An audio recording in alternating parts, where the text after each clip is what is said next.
Buenas noches. Hola, ¿cómo están ustedes? Bienvenidos. I would like to welcome all of you to the 6th Annual Research Conference of the College of Social and Behavioral Sciences. I would like to acknowledge our special guests. We will do that in just a moment. But in particular, I would like to thank the support of our administration. Our president is here, and I would like to welcome him to the podium to say a few words.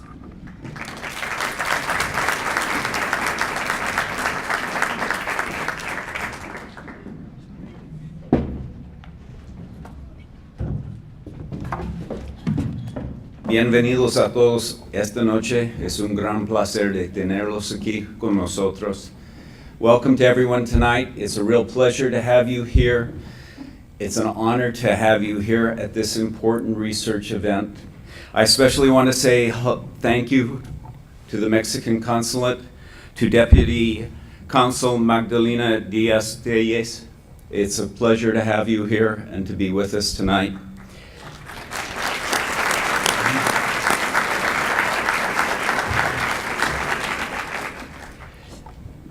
As many of you know, Pan Am is growing in its research efforts. We have a new dean that we've brought in Dr. Walter Diaz, who has expertise in areas that are important to us and will help us move forward with border studies and work in that area. This conference is a good example of the excellence that is at this university. The research that is being done, the discussions that are being done, they're important. And just as the title says, Fronteras y Puentes, Understanding and Transforming Borders Through Social Science Research, that is exactly what we are about in the Valley. Transforming the Valley, making a difference in the Valley, reaching out through our research, and reaching across the border to our friends in Mexico, and continuing what this great university is called, Pan-American. All of the Americas, right? Bridging between all of them. And this week, we've had scholars from Puerto Rico, from the U.S., from Canada, from Mexico, all talking about community involvement. And the community has been deeply involved in what's going on here. When you bring a conference to a university, you want to transform the university. You want to bring new knowledge, and then you want to share knowledge, and you want to make partners, and you want to reach out so that you can continue to collaborate in the future. I congratulate everyone who's been involved with this conference, because that's precisely what is done. We now have new partnerships, new friendships, and the ability to do even more research. The Valley is important. Transforming the Valley is important. And the social scientists of the world understand that and know how to make those differences. So to the organizers, to the dean, to everybody that has been involved in this conference, I salute you and I thank you. And to all of you who are new to Pan Am, somos familia aquí y pueden volver cuando quieran. We are family here, and you're welcome to come back anytime you want. We embrace you, and we thank you. Thanks.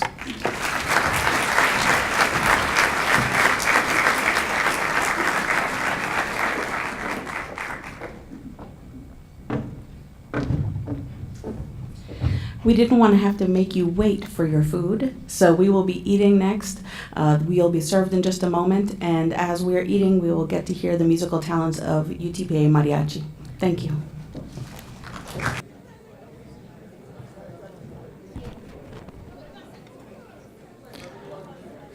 Good evening, all. Thank you very much for being here tonight. We really appreciate it in this great exercise in trying to grow our conference. So I want to start making some acknowledgements. And first, of course, again, I thank you for coming here to the College of Social Behavioral Sciences 6th Annual Research Conference. The goal of this conference is to expand the footprint of the college within the RGV, to showcase our excellent faculty and students and create the opportunity to engage with eminent scholars nationally and internationally and with our community. First of all, I would like to acknowledge all the work done by Dr. Jessica Lavariga Monforti and her program committee, spearheaded by Dr. Miguel Diaz Barriga, for all the hard work they've done to put this event together. Thank you. I would also like to acknowledge our dedicated dean staff, Dr. Gary Montgomery, Monica Denny, Janie Peña, Blanca Alemán, Javier Alemán, Orlando Silva, Monique Cano, Marta Calderon, Clarissa Torres, and Sherry Swearingen, who's from kind of on loan from the Department of Political Science. If they're here, would they please stand to be recognized?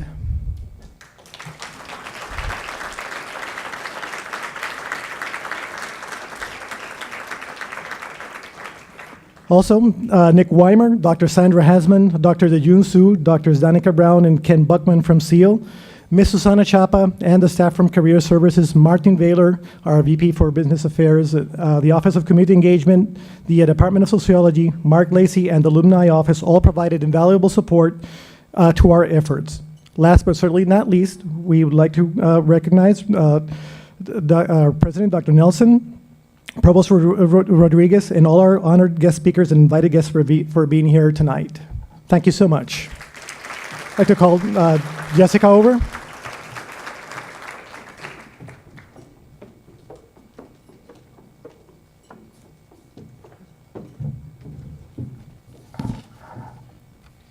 Thank you, Dean Diaz, for your kind words. Gracias por su apoyo. It is my pleasure tonight to acknowledge our esteemed invited guests. Please come to the podium as I call your name. We have speakers from a variety of universities that we would like to acknowledge. First, Dr. Rocio Magaña.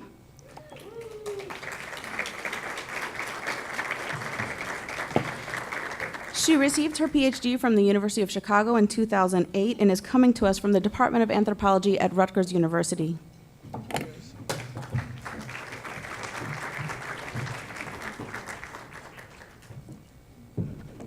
Next, Dr. Michael Montoya, a 2003 PhD from Stanford University.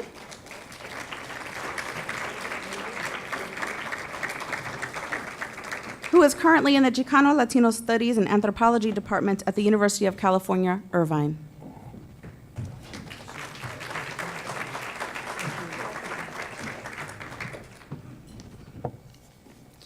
Next, we have Dr. Juanita Sundberg, is coming to us all the way from the University of British Columbia in Canada.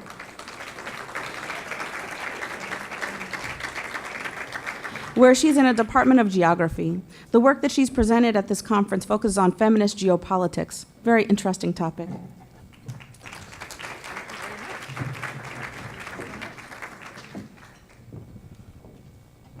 Melissa Del Bosque. She's a staff writer for the Texas Observer.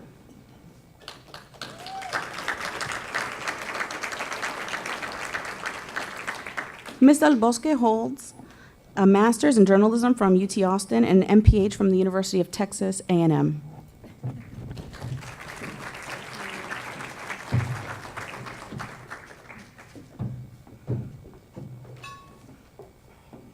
And last but not least, Dr. Martha Menchaca, another Stanford PhD. Please join us.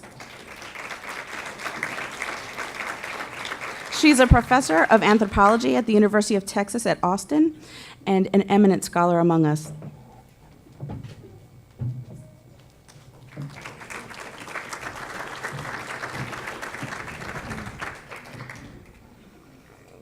Thank you to all of our guests for coming from so far to share your knowledge with us. I also have the distinct honor of recognizing our outstanding students tonight. Yesterday, we held the 6th annual research poster competition, both at the graduate and undergraduate levels. We had over 20 posters and over 30 students participating in this research conference. I will call each of you by name. Please come on up and be acknowledged, and I'll ask that you stay on the stage until all of the students have come up so we can take a picture.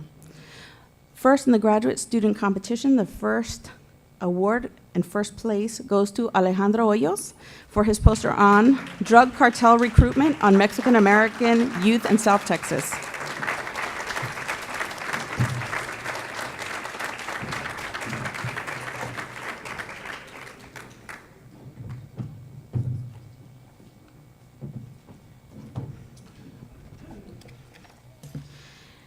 The second place winner in the graduate category is Araceli Chavarin, Symbolic Interaction of Tattooing in South Texas.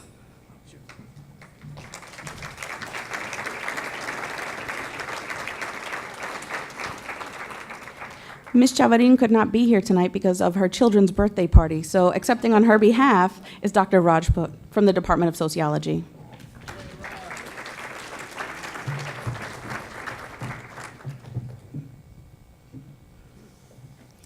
In third place in the graduate category is Eloise Montemayor for her poster on organic production in South Texas.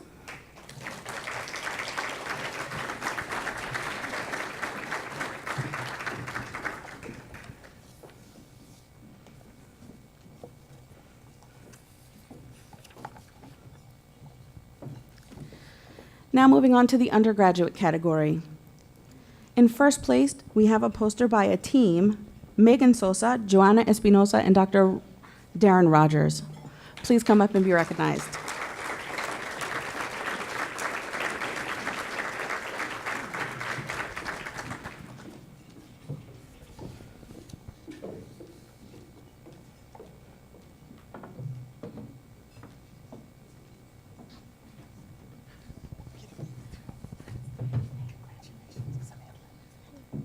And we have with us Samantha on the stage as well.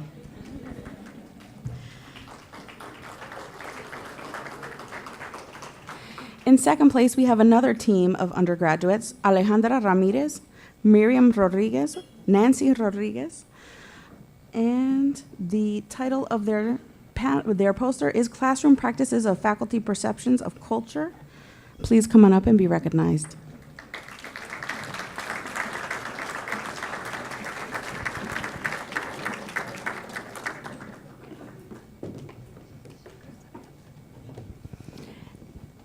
And finally, the third place winner in the undergraduate poster competition is Yvette Alanis, a comparison of Hispanic adult parent-child relationship to the intergenerational solidarity model.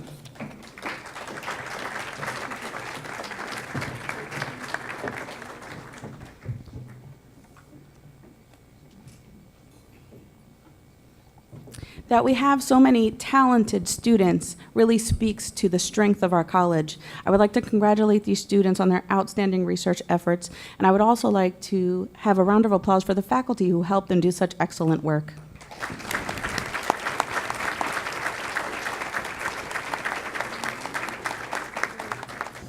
I would like to now welcome to the podium Dr. Sandra HANSMANN, who will introduce our keynote speaker for the evening.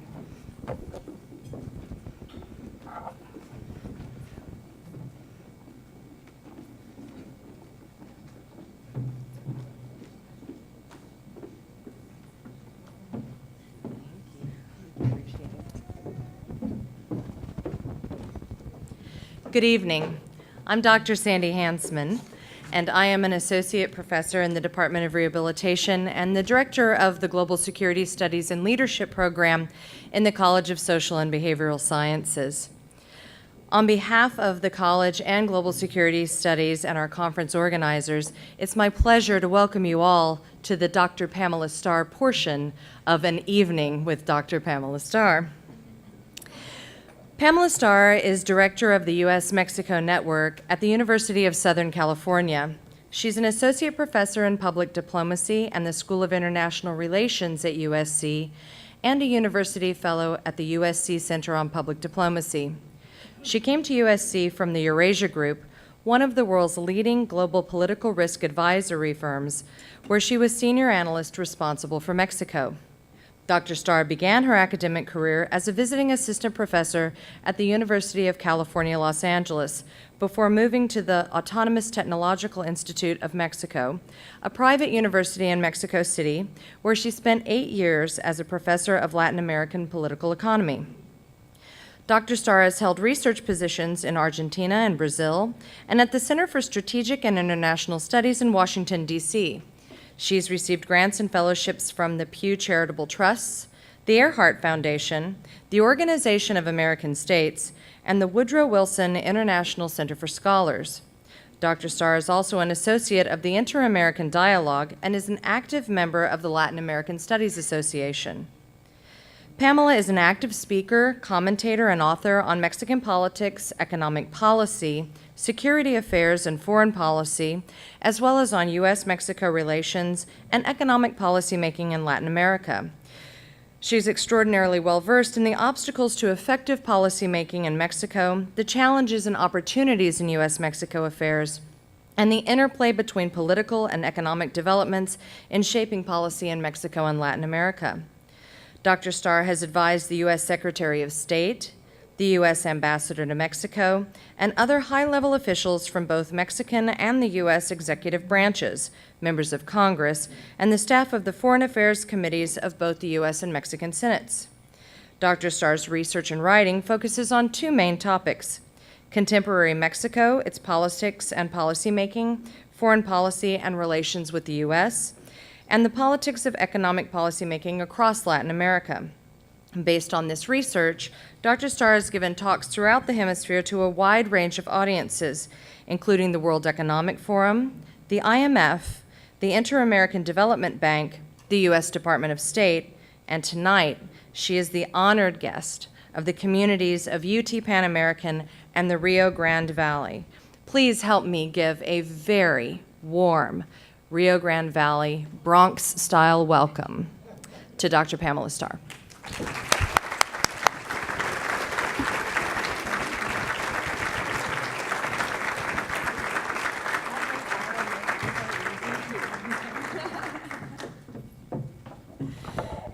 I'm not sure I recognize myself. Thank you for that lovely introduction, Sandy. What I'd like to do tonight is say a few words about Mexico, about the bilateral relationship, and specifically about the security challenge in that relationship, what it means for the border, and sort of how we think about moving forward from the point we're at now. But I'd like to start my reflections by commenting or noting about a little excursion I took this morning to Nuevo Progreso. And the people who took me there will remain nameless because apparently it was an extracurricular activity. But it was very interesting because for me, it felt exactly like the first time I walked across the U.S. Mexico border into Tijuana. I felt completely safe. It looked just like it did at that time years ago, I won't mention, completely uneventful. Unfortunately today, this experience is no longer the norm. Instead, it really stands out. While in the case of Tijuana today, the city seems to be recovering from its recent trauma with an epidemic of organized crime-related violence, and it seems that the murder rate in Ciudad Juarez is beginning to fall off at least somewhat. The reality along the Mexican side of the U.S.-Mexican border, and specifically along the border with Texas, is one of Civil War-like rates of violence and murder. This is coupled with extortion, kidnapping, armed robbery, and a huge increase of all other kinds of crime, not only along the border, but in other parts of Mexico. This is extremely troubling and very tangible for those of you who live along the border. It's disrupted commerce and livelihoods. It's forced owners of small and medium-sized businesses to abandon their homeland and migrate to the United States to manage their firms from across the border. It's made it harder and more dangerous for Americans to visit their families on the other side of the border. And it's helped justify the construction of a wall that divides border communities. Yet Mexico's impact on the rest of the United States is much less tangible, and therefore, for much of the United States, seems less important. As a result, most Americans fail to appreciate why Mexico's battle against organized crime and why Mexico more generally is so important for the United States. Indeed, Mexico matters greatly. It matters for our entire country. It matters because of the security situation, which is particularly important now. But Mexico matters for many, many reasons beyond what a colleague of mine at William and Mary loves to call drugs and thugs. So I'd like to talk about three things this evening, these particular three things. I'd like to talk about the fact that Mexico really matters to the United States. I'd like to talk about why security has to be job one in the bilateral relationship, but yet shouldn't blind us to the fact that the relationship is much more than simply a security problem. And I'd like to talk a little bit about how we might think about the border in the future and how that might help us think about how we deal with challenges in the bilateral relationship. So let me begin with Mexico. No other country has more effect on the daily lives of Americans throughout our country than Mexico. Well beyond the headline-grabbing stories of organized crime and undocumented migration, Mexico has a profound impact on the ability of our entire country to protect public health, to provide environmental protection, and to ensure energy security. It affects prices, salaries, and job creation throughout the U.S. economy, and it's a key driver in our evident demographic shift. And Mexico matters to the United States as a reliable regional partner, albeit at times a prickly one. Mexico important to the United States is more than a matter of geography, although that matters a great deal. Mexico's important to the United States is largely due to a profoundly complex and intermestic bilateral relationship, where domestic politics in one country has an impact on the other side of the border. From Mexican energy policy to U.S. migration policy, from public health and education policies on both sides of the border, this relationship is one that where developments in one country have a real and tangible impact on the lives of citizens in the other.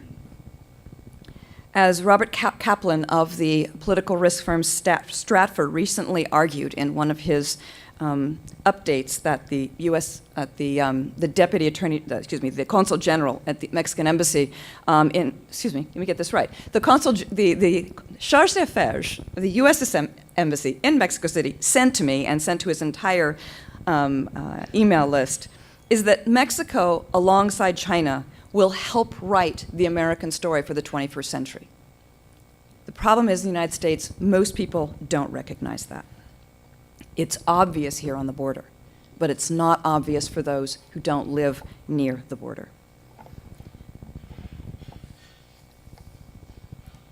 What I'd like to do, however, even though it's obvious for you, sometimes we don't think it through even here on the border.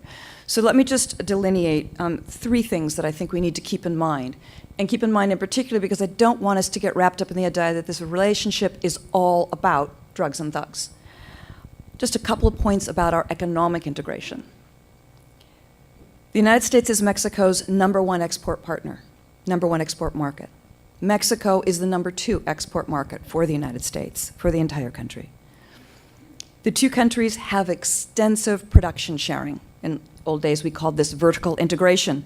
What it means is that it's hard to produce things, certain things in the United States without the collaboration of Mexico and vice versa. 40% of the value of U.S. imports from Mexico is 40% of the content of U.S. imports from Mexico is in fact made in the United States. Intra-industry trade amongst firms in the same sector represents 40% of total trade between the United States and Mexico. We can't produce without cooperating in many sectors of our economies. This is particularly pronounced in the automotive sector. Cars built in North America are set back and forth across the U.S. border with Mexico and Canada on average 8 times in order to produce an automobile. Between 80 and 90% of the U.S. auto industry trade in North America is intra-industry. We don't trade cars and trucks. We trade production and the production process. A similar dynamic integrates the United States and Mexico labor markets. And although this cross-border economic integration is informal, it is very important, just like other kinds of cross-border trade, to increasing both countries' global economic competitiveness. We rely on each other to compete globally. Beyond the economic interaction is the simple matter of demography. The impact of Mexico on U.S. demography is obvious, and particularly obvious here at the border, but it is felt nationally as well. When 10% of Mexico's population lives in the United States, an estimated 12.7 million as of 2009, and those are the most recent figures I could find, plus the millions of Mexican immigrants who have naturalized to become U.S. citizens, the demographic future of the United States can't be understood without taking Mexico into account. In addition, integration is also evident in the energy sector. We always think about the energy sector in terms of petroleum, where there isn't much integration. But if you look at energy and alternative energy, our two countries are working together very, very closely to move to the future of the energy sector. Our arts communities increasingly just ignore the border to create truly integrated works of art and exhibits of their art. And on public health, issues ranging from obesity and diabetes, which is particularly a problem here in the Valley, but also is a problem increasingly in Mexico, but also issues related to things like H1N1 and tuberculosis. We can't deal with those issues without working together. It is truly an increasingly integrated, collaborative bilateral relationship. And then, of course, there is the elephant in the room, drugs and security. But before I turn to this topic, allow me to make one last point about our increasingly interdependent relationship. This interdependence is happening between a country with the world's largest economy and the world's preponderance of military power, and a middle-income developing country with very little military might. It is an asymmetric relationship. And this asymmetry of power makes our growing interdependence even more complicated to manage. It makes the problems that we share affect our interests differently.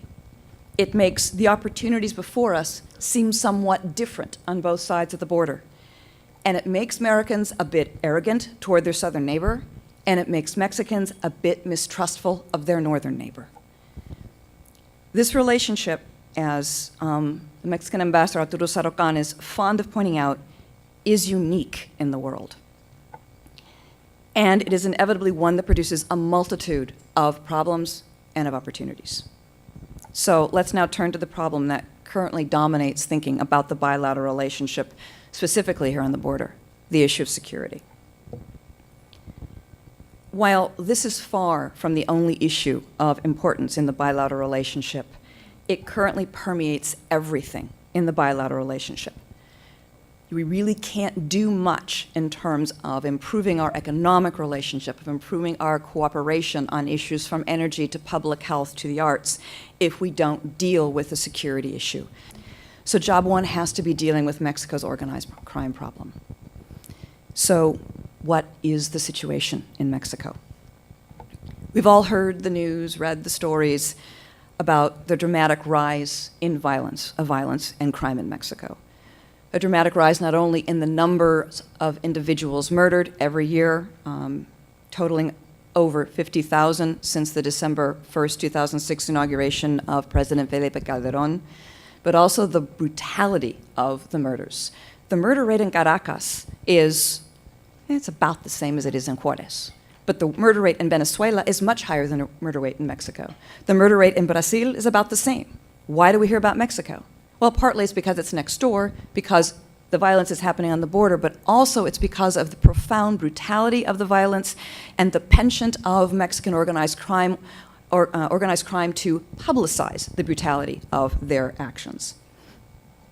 This has also been associated with a profound increase in common crime, things like extortion, kidnapping, armed robbery, things that affect Mexican citizens in their everyday lives. It was one thing to deal with violence that was, oh, it's just the narcos doing their thing.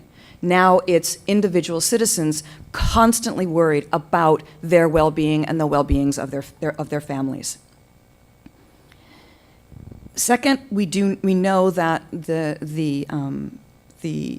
violence in Mexico has something of a movable feast quality to it, in that it can be extreme in one place in a moment, and 2 years later, it's moved on.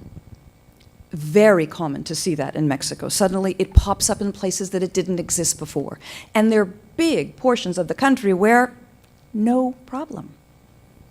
People in the United States see Mexico as one big civil war, practically. And yet, the violence is extremely concentrated. The vast majority of the violence is in just 6 states. Sadly, for Mexico's image in the United States and for you here in the Valley, the vast majority of those states sit on the border. And the worst one sits right next door in Tamaulipas. Third, the violence is having a profound impact on the quality of life in Mexico. I have a dear friend who is from Tampico originally, in Tamaulipas, just a little ways down the coast. And he is now the director of the International Relations Program at CIDE, a small public university in Mexico City. And I was down visiting about a month ago, helping them develop actually a program on U.S. studies at CIDE. And he was talking about this very fascinating experience he'd had a couple weeks earlier. He'd come out of a well-known restaurant in Mexico City where businessmen always have meetings, and suddenly found like this group of like 6 people from Tampico, his old friends. It's like, what are you guys all doing here? He says, oh, we're having a meeting with the governor. Oh, cool, and who else are you meeting? You meeting the president and the other people? No, just the governor. It was not safe to have the meeting between the Tampico business community and the governor in Tampico. They had it in Mexico City. Weddings, Mexico City. So not only do you have a lot of Tampiquenses who are exiles, who are living in Texas or living in Mexico City or elsewhere, those who remain behind have to leave in order to have important gatherings. Otherwise, they would become targets of violence. Mexican drug trafficking and violence and Mexican organized crime, however, is no longer limited to Mexico. It has engulfed the northern tier of Central America as well. So it's no longer just a Mexican issue. It's no longer just a binational issue. It's a transnational problem now. And the final point I want to make about the situation in Mexico today is, in spite of all of what I just said, Mexico is not a failed state. A failed state, despite the penchant for some individuals, either in the U.S. government or former U.S. government officials, to use this phrase with regard to Mexico. A failed state is a country in which the government no longer functions. The government can no longer provide public services. That's absolutely not the case in Mexico. There are failed cities. There's even a failed state, meaning one of the provinces, Tamaulipas. But the country is not a failed state by any stretch of the imagination. It's also not an issue of terrorism, nor is it an imminent national security threat for the United States. What we have is a profoundly, profoundly serious law enforcement problem on our border, and one that we must deal with as such. If we try to deal with it as if it were an issue of terrorism or an issue of failed state, we will design the wrong strategy, a point I tried to make before the House of Representatives in October. We'll see if they listened. I'm guessing not. So we have a serious law enforcement problem, which I will expand on in a moment. So how did we get here?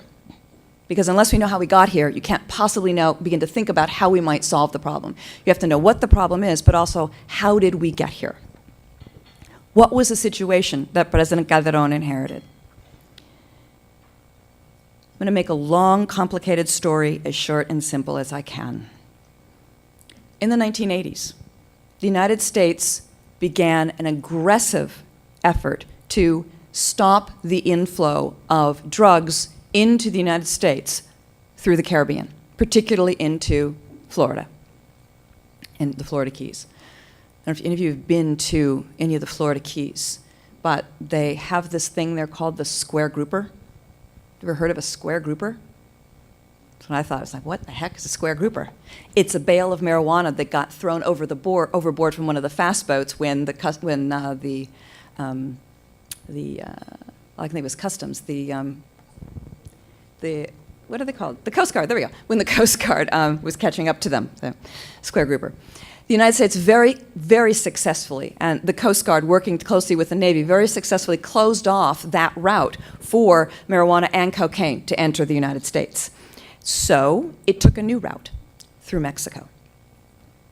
Second, in the same period, the United States was very helpful in twisting Mexico's arms so that it broke up the one true cartel that existed.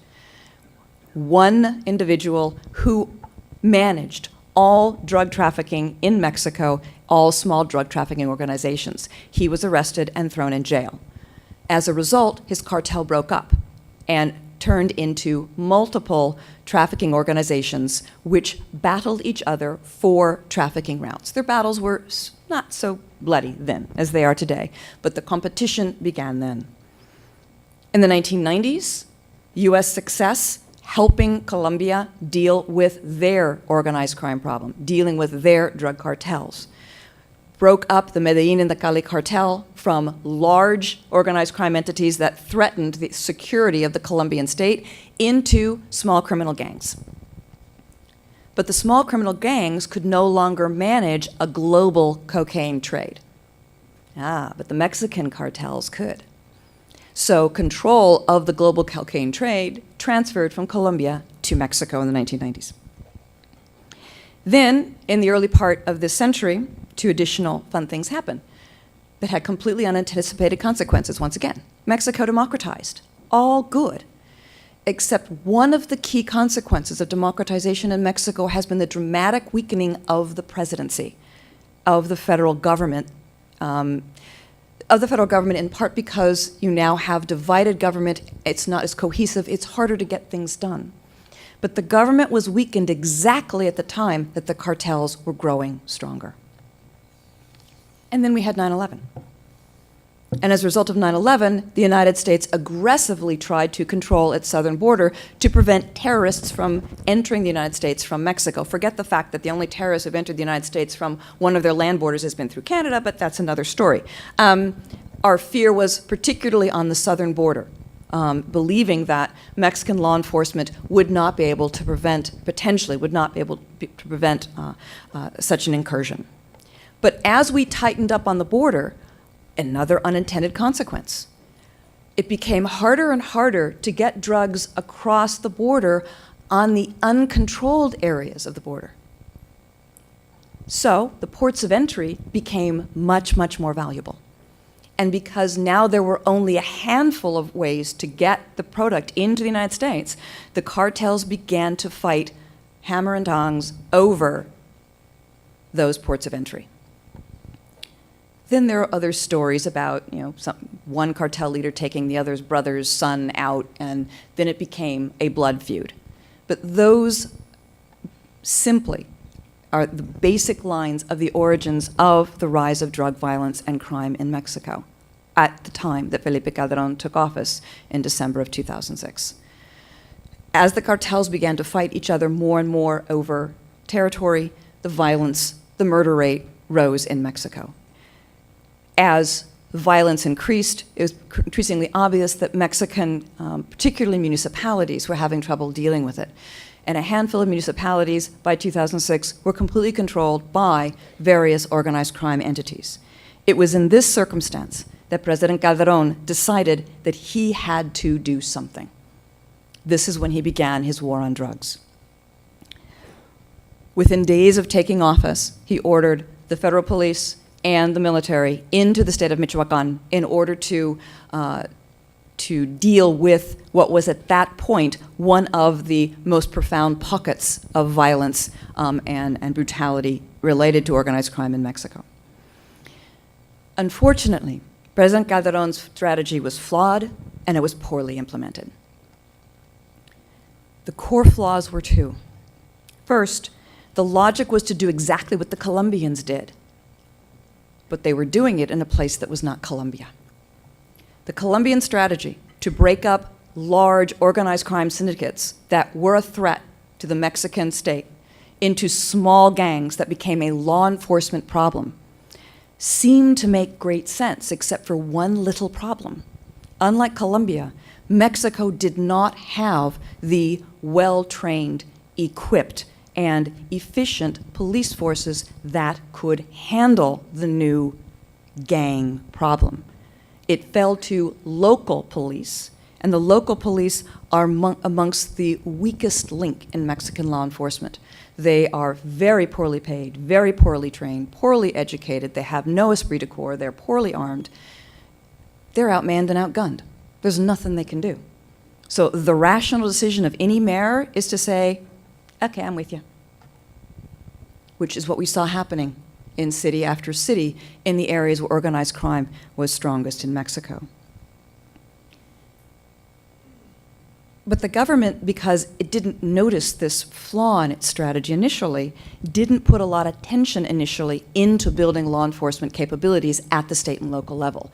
They concentrated all their effort at the federal level and have constructed a very, very effective federal police force, which Mexico rightly is quite proud of. But nothing was done at the state and local level. Also, there was limited attention to justice and penal reforms.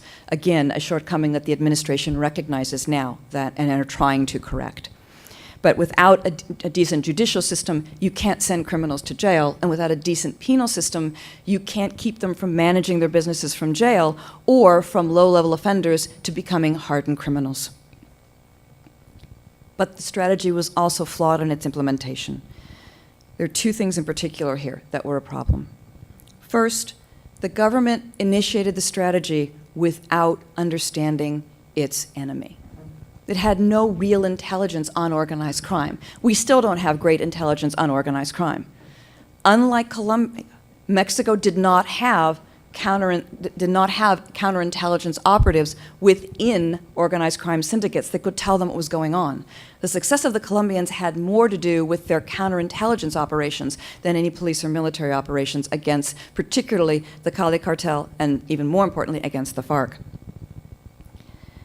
As a result, the government sorely underestimated the ability of the government sorely overestimated the ability of the government to crush organized crime syndicates quickly and relatively quickly and easily. And they misunderstood the potential of their strategy, their kingpin strategy, taking out the top levels, taking out those involved with money laundering and managing the different plazas, the different markets within Mexico. They didn't realize how that would destabilize the internal cartel operations or internal cartel politics and relations amongst the cartels. So what happened was infighting within cartels that lost their leaderships to replace them, but also their adversaries, their competitors, saw this as an opportunity to move in on the territory of the cartel that just had been hit by the federal government. So it reinforced the violence quite unintentionally. And finally, to the extent that the government was successful, and indeed it was in many cases, with disarticulating a number of cartels. They disarticulated the Tijuana cartel, they disarticulated the Familia Michoacana, they disarticulated the Beltran-Leyva organization. They were quite successful. But in the process, they also underestimated the extent to which many of these individuals involved in organized crime would stay in the criminal line of business. They just moved into new lines of business. If I can't run drugs, I'll do extortion, bribery, kidnapping. So it fed into this dynamic, again, quite unintentionally. The second flaw in the implementation of the strategy was the government, in effect, ended up making this Calderon's War. And indeed, people in Mexico refer to this strategy as Calderon's War, not Mexico's war, but Calderon's War. This is a result of two things. One, Mexican political culture. Felipe Calderon was born in an authoritarian political culture. He was raised in an environment in which the Mexican president was all-powerful. He never considered that this should be a cooperative effort.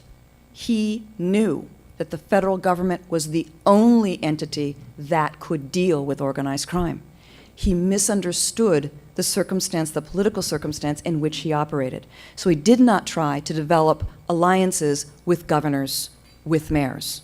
Again, a mistake that the Calderon administration freely recognizes today. Second, and this is a mistake that Ambassador Sarokan disagrees with me repeatedly, and he has done so in a reply, a letter to the editor for an article I published in the February edition of Current History. I believe his letter is in the March edition, was the politicization of the strategy. We disagree about when this started, but there is no disagreement that it happened. In Mexico, there was the perception that President Calderon was using the war against organized crime, his war against organized crime, to enhance the political position of himself and his party. As a result of that, the governors, the majority of whom were from opposition parties, were unwilling to cooperate with him. Once the president realized his mistake of not cooperating with the governors, when he then tried to do so, the vast majority were very hesitant to do so. Why should I cooperate with you when you are going to take all the credit for it? Indeed, this is precisely what happened on his first foray in Michoacan. It was the governor, then governor of Michoacan, Lázaro Cárdenas, who came to the president and said, help, we need help in Michoacan. The president then sent in the police and the military, and then came back crowing about how he had defeated the cartels and had reduced violence in Michoacan. The opposition didn't forget that. Where then do we go from here? 3 points. I'm big on threes. It's the Tom Friedman theory of everything. Always in threes, he told me. First, change the narrative. We have to change the narrative about this issue in the bilateral relationship. We have to stop talking about terrorism and national security threats and start talking about a law enforcement problem, because until we do, we will not be able to concentrate our efforts where they're needed: building, policing, prosecution, judicial skills, penal system in Mexico. Second, jumping to the Mexican side of the border, it has to stop being Calderon's war. Whoever Mexico's next president is has to take on the challenge of making this Mexico's problem. Let's get rid of war, too, while we're at it. This is a Mexican national challenge. It's not a partisan issue. And third, we have to stop talking about Mexican drug cartels, even though it's so convenient, and I've been using the word cartel throughout here, and start talking about transnational organized crime. It is no longer limited to Mexico. It is no longer just about drugs. And it is no longer cartels. Increasingly, what we see are disarticulated networks of organized crime entities working with gangs in Mexico, in Guatemala, in Honduras, in El Salvador. Until we change the narrative, we're not going to be able to deal with the issue effectively on a bilateral basis. Second, we have to adjust strategies. We have to adjust strategies to our real capabilities. Mexico does not have the capacity to go after all organized crime entities at the same time, which is what they've been trying to do, with important changes in the last 6 months, 6 to 9 months, it's worth noting. Former police chief of Boston, New York, Los Angeles, and now CEO of Kroll Industries, William Bratton, calls this right-sizing. What he means by that, which is a very catchy kind of policing kind of thing you would say, but what he means by that is we have to think about assigning our limited forces where they can have the highest impact, meaning where you can get a quick success and a success that's visible both to Mexican citizens and to criminals and to the United States public, where we can see that we are making progress. Possible idea is the United States and Mexico could work together targeting a single cartel on both sides of the border at the same time. We haven't done that yet, although there are hints that might have happened with La Familia Michoacana, but it's unclear. No one will say for certain, or at least no one will say to me. Third, we have to continue Mérida Plus, as we are called President Obama's reworking of the Merida Initiative. And the plus is that part, the plus is that part where we concentrate much, much more on building Mexico's law enforcement capability, training police, training judges, training prosecutors, and now adding in penal systems. The United States, for our part, we have to think more creatively about how we help Mexico with the training of their law enforcement officers, their prosecutors, and their lawyers. And I have to say this is so much more important than the United States putting its effort in trying to stop the flow of arms and cash into Mexico. I'm not saying we should not do that. But what I'm saying is, if Mexican organized crime can't buy guns in the United States, they'll buy them on the world market. They're already doing it. Most of their heavy weaponry now comes from Central America anyway, doesn't come from here. And secondly, the money, they'll get it here. They're accustomed to losing millions of dollars all the time. It's worked into their business model. We're never going to get enough of it. We must do that. But that should not be the focus either of the United States and what we think we should do, or what Mexico keeps telling us what we ought to do. The focus needs to be on the plus. It needs to be on law enforcement. On the Mexican side, the next president has to build a national political coalition to fight organized crime. And it has to raise the fiscal resources to do it right. I'm not even going to go into how that's going to happen, but it needs to be done. And of course, we have to continue our cross-border counterintelligence cooperation. But there are obstacles to success, obviously. But there are obstacles that go well beyond the challenge of dealing with organized crime, which is a huge challenge. First is that the two countries have had really impressive cross-border collaboration on the security issue for the last 6 years. It's stunning. If you look at the historic collaboration between the two on security, it's a complete flip. The United States never trusted Mexico with intelligence, and Mexico never trusted the Colossus of the North to work with them on something so sensitive as a security issue. The fact that two countries are working so closely together today is really important, and it is a profound advance in our bilateral cooperation. We trust each other more than we ever did. Unfortunately, that is not an institutionalized relation. It's not trade, where we have a trade agreement. What makes that work are shared interests and personal chemistry, personal relationships. I'm not going to go into the issue of shared interests. In general, we ought to have an overarching interest in fighting crime. That's not my big concern. My big concern is that there are elections in both countries this year. Even if President Obama wins re-election, Secretary of State Clinton has already said she's leaving, and there are hints that Attorney General Holder will go too. And the question is, who else? On the Mexican side, by right and by tradition, the new president will replace everyone down multiple levels in the bureaucracy, because that's the way it's always done. So collaboration, even in the best of circumstances, is going to take time to recreate. It's going to take time to recreate because of those underlying sensitivities in the relationship. Not sure we can trust Mexicans, not sure we can trust gringos. So since there's nothing institutionalized that makes that trust permanent, you've got to rebuild the personal relationships. The ability to do so will depend to an important degree on who's elected president of Mexico. From the U.S. perspective, the easiest candidate to work with, should she become president of Mexico, is the candidate of the ruling National Action Party, Josefina Vázquez Mota, simply because there is the assumption that she will have the same desire as her predecessor did to continue collaboration. There's the sense is it'll be different people, but the same team. So we think we can work with them. There's concern about Andrés Manuel López Obrador from the left-leaning Democratic Revolutionary Party. His nationalist penchant, his stated preference for taking the military off the streets worries the United States. But it's also true with the current leader in the campaign and, by most accounts, the probable victor. Won't say guaranteed. Peña Nieto from the former ruling Institutional Revolutionary Party. The problem with the Institutional Revolutionary Party is because is that it has a history of collaborating with organized crime in Mexico. There is no doubt of that.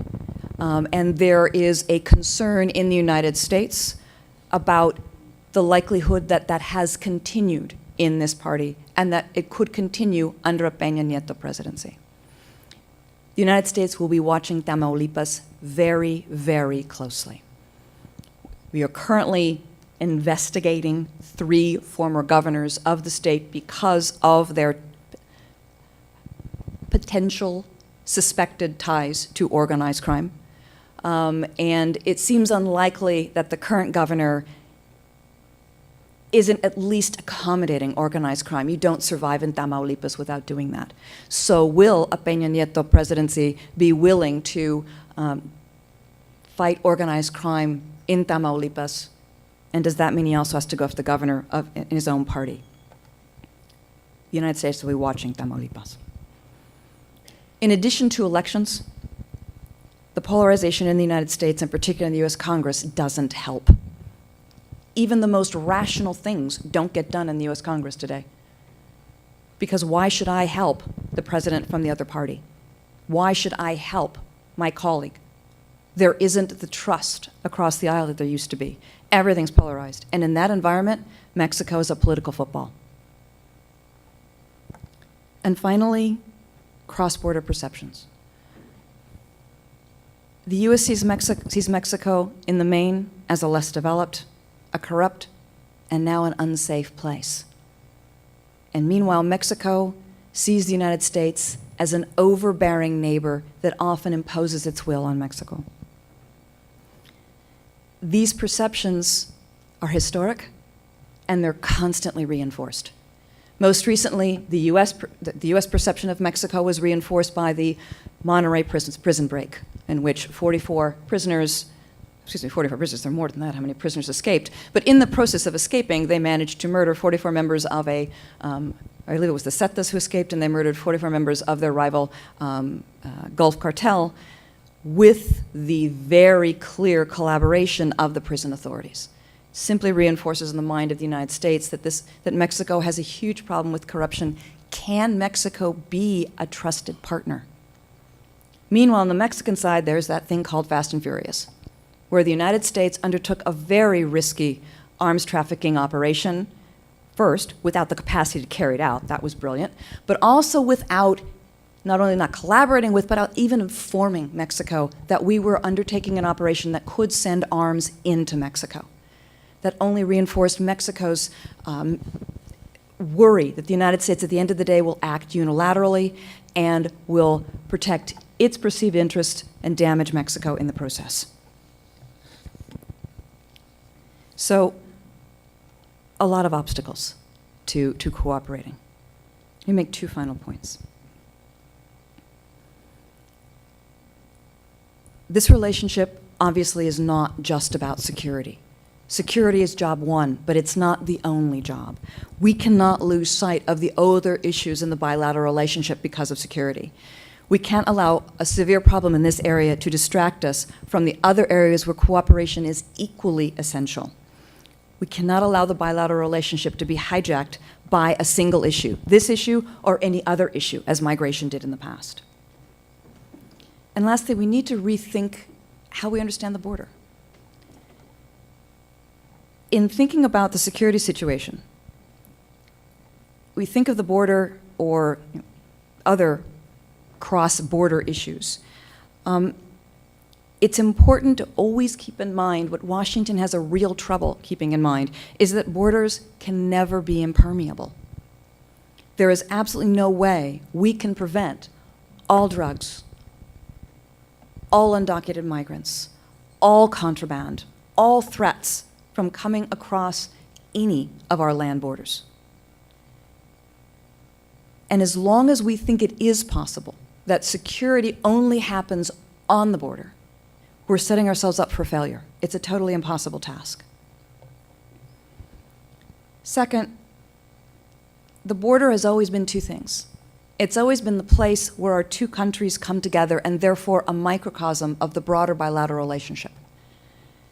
But at the same time, it's always been a unique place, physically distant and culturally distinct from the rest of both the United States and Mexico. Those of you who live here on the border, you tend to see yourselves as physically distant and culturally distinct. Those who live in the heartlands of the two countries tend to see you as a microcosm of the broader relationship. We all need to see the border as what it is, both. And until we do, the interior won't have appreciation for the border, and the border won't have an appreciation for how the interior sees them. And lastly, in many ways, the border is simply a state of mind. Where exactly is the border? With 10% of the Mexican population residing in the United States, with U.S. automobiles and trucks that cannot be manufactured without inputs moving back and forth across the border multiple times, when Spanish is the #2 language in the United States and English is the #2 language in much of Mexico, when artistic communities in the two countries simply ignore the rivers that runs through their particular community, where is the border? It clearly still exists, but whether we like it or not, its meaning and its location is changing as our two countries, our two societies become more and more interrelated and interdependent. So we have to allow ourselves to think about the border more creatively, think about our bilateral relationship more creatively, and think about our bilateral relationship with more open minds about who we are working with. We're different. We'll always be very different. There will always be a power asymmetry that complicates our relationships. But we are tied together at the hip for the rest of the century, potentially for the rest, I don't say the rest of history, that's a bit extreme, at least for the rest of the century. So we must learn to work together and collaborate. If I can steal from the title of the conference here, we need to understand better in order to more effectively transform borders into borders that allow us to be better neighbors and partners. Thank you.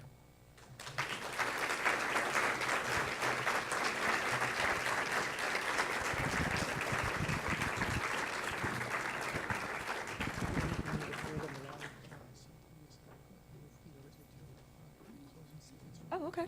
Did I use that much time? Oh, I thought, okay. I thought we had another hour. That's the program says we do. Oh, something came up.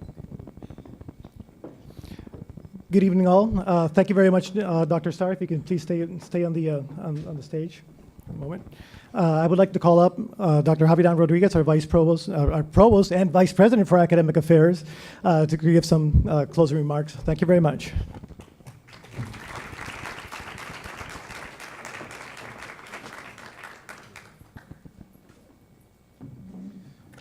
Muy buenas noches. Good evening. First and foremost, in recognition of Dr. Pamela Starr's contribution to this evening, on behalf of the College of Social and Behavioral Sciences and the University of Texas Pan American, we want to award you this plaque in recognition for your presentation today. So thank you so much.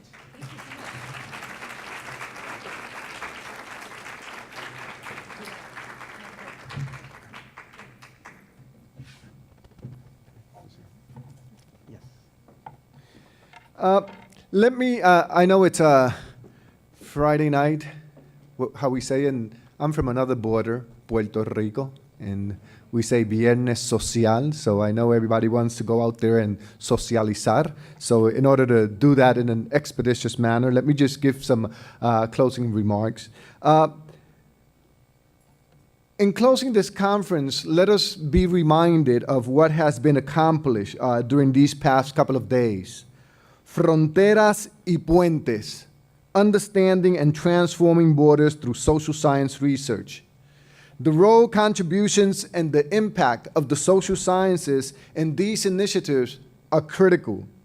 The social sciences, and I must say that I am biased as a sociologist, enhance our understanding of these very important issues and will allow us to continue to inform and transform our society, but especially the Rio Grande Valley.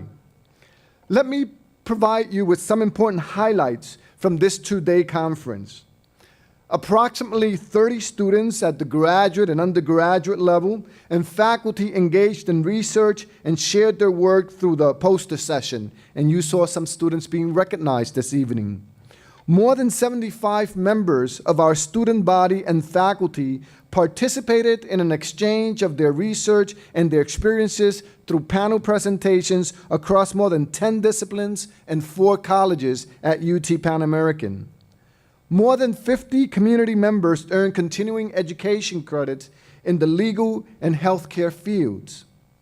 Over 2,000 alumni from the College of Social and Behavioral Sciences were invited to network with our students. This afternoon, the Border Studies Archive at the UT Pan American Library saw its grand and very successful opening this afternoon. About 100 individuals, I am told, students, faculty, staff, and community members, and invited guests from the Mexican Embassy are here with us this evening celebrating this occasion. While highlighting these numbers is very important, it misses the essence of what is the substantive outcome of this conference. We have engaged our students, faculty, and community in an exchange of ideas. We have been generating and creating knowledge about La Frontera.